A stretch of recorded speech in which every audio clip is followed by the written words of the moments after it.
Umwe uchangoti brand ambassador ndiye Sarai V Mampizi Mabridjo Royal Mint nemusekazi family vakumbira ruregerero mushure mekuadvertiser Diamond Migration iyo yanga ichiratidza kuti iri kuita zvinhu nenzira, asi in actual fact boss veko vanga vachibira vanhu mari. Sisimeli vakaedza by all means kuburitsa zvese zvaiitika, asi vanhu vakaramba vachingoenda kuna boss vachibirwa mari. Zvino mukomana wasungwa ari kuBotswana. Welcome back to the channel. Please don't forget to like and subscribe. Regai titange ne-apology yabva kumusekazi family vari kuti ivo from the Musekazi management. We want to sincerely apologize for promoting a company that we later learned was not operating in good faith. We understand that some people may have been misled or negatively affected as a result of our recommendation, and we take that very seriously. Our intention was always to highlight services we believed were trustworthy, but we recognize that we failed to do the proper diligence in this case. We are truly sorry for any inconvenience, stress, or financial loss this may have caused. Moving forward, we will be much more thorough in reviewing and verifying any business or products before sharing them. Thank you to everyone who brought this issue to our attention and held us accountable.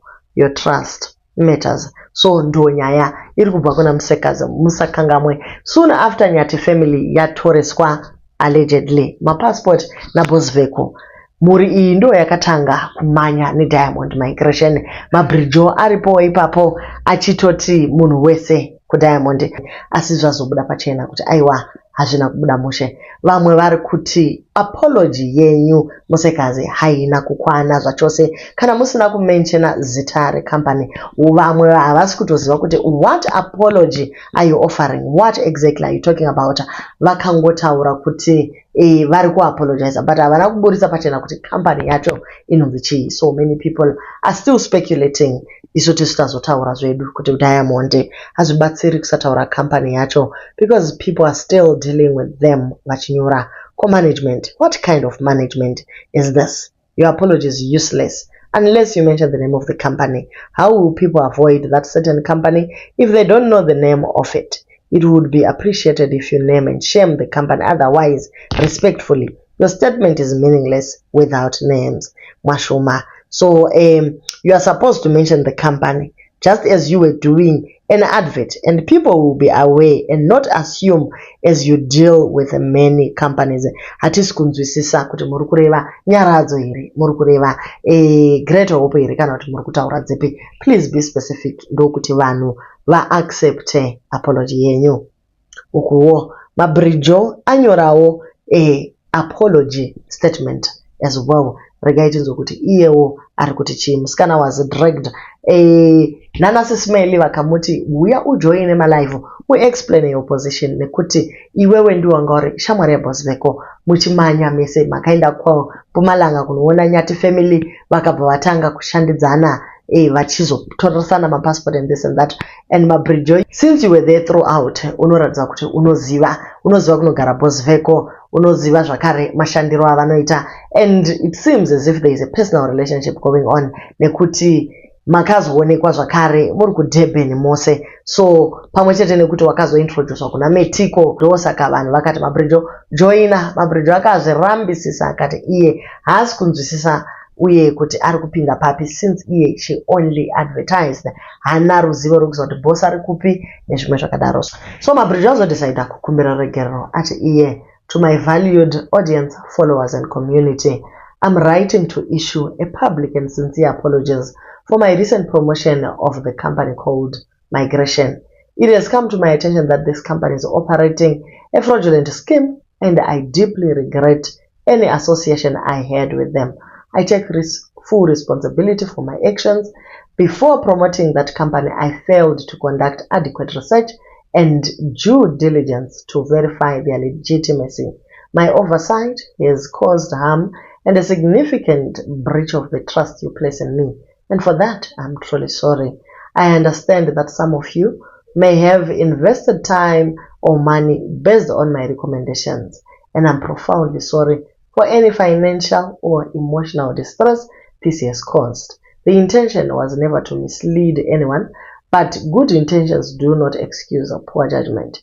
To rectify the situation and prevent it from happening again, I'm taking the following steps. I've immediately removed all promotional content, links, and mention of that company from all my platforms. I am committed to transparency and will use this experience as a lesson to be more responsible and accountable in the future.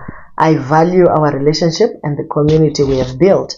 I humbly ask for forgiveness and sincerely promise to do better.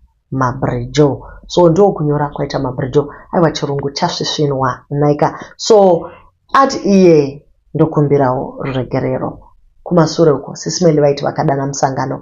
Mabrijo aiuyawo neengu yake achiratidza kuti anoziva mukomana weDiamond zvikutodaro, but later on pakazotanga kubuda dzimwe nyaya dzemapemits anga ari feki, vanhu vachikonewa kuitwa draw yekuenda kuPoland, ndo pakazotanga kubuda mamwe maangles akaita kuti Mabrijo afambire kumashure kwenyaya. But then last month Mabrijo akaita again another video achiadvertise this migration company, zvakazoita kuti vanhu vati unotoziva uye utori mudhiri soon after vaenda kuDurban kubirthday raMetiko. So vamwe vari kuti we have accepted the apology since mwana wako achifanirawo kudya. Of course munodawo mari, but next time if you hear companies uye complaints ezvinhu zvauri kushambadza, usaramba uchisimbisa wrong things, because our trust will be on you. Nemiwo muri murima, so tatodzidza. Dai iwewe ukasungwawo ndiwo wakatanga kushambadza page rembavha. Usazozviite futi vanhu vakachema nekuda kwenyu. Ndo mashoko aMabrijo vedwe muregerere iwo. Then Royal Mint naye ari kuti vedwe ka public apology. I would like to sincerely apologize to everyone who may have been misled by the once-off video advertisement I created for a company claiming to assist people with migration and opportunities abroad. At the time, I acted in good faith and had no knowledge that the company would not fulfill its promises.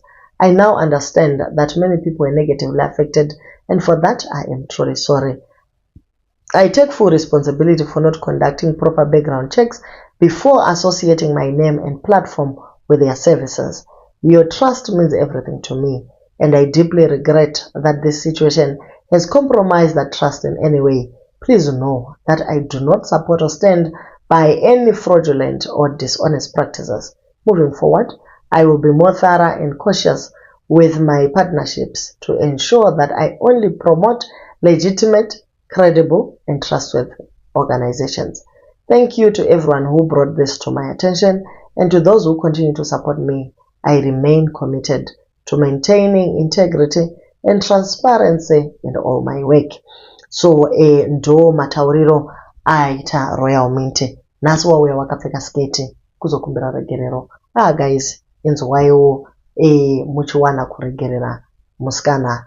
Thank you mama, at least ndafara maona zvandakakuudzai kuti it's a matter of time kuchachemewa chete. Apology accepted. Vazhinji vari kutenda Royal Mint vakati there is one thing that defines a wise human being: to acknowledge and admit the wrong and taking full responsibility to mend their ways.